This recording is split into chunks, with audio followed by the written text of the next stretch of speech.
Hi guys, welcome to the Bigg Boss reality show season 7. Sunday funday అంటూ నాగార్జున వీకెండ్లో ఎంత fire అవుతూ వచ్చేసినప్పటికీ సండేని మాత్రం ఎంతో ఫండేగా మారుస్తూ ఉంటారు.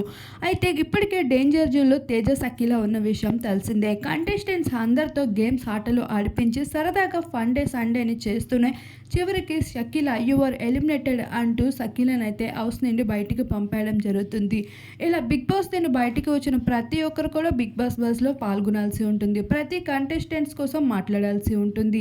ఇందులో భాగంగానే ప్రశాంత్ రతికల కోసం మాట్లాడుతూ వచ్చేసారు. రతిక చాలా తెలివైన పిల్ల. సెకండ్ వీక్ నామినేషన్లో అంతమంది నామినేట్ చేయడం ఒక ఎత్తు అయితే రతిక నామినేట్ చేయడం ప్రశాంత్ని మరొక ఎత్తు. మేమందరం కూడా ఎంతగానో షాక్ అవుతూ వచ్చేసాము అండ్ చెప్పుకుంటూ రావడంతో పాటు ప్రశాంత్కి బయట ఉన్న క్రేజ్ చూసి ఒక్కసారిగా కంగుతింది. ఇంతటి క్రేజ్ పెట్టుకొని ఉన్నాడా ప్రశాంత్? బిగ్ బాస్ హౌస్లో ఉన్న మేమెవరూ ఊహించలేకపోయాము.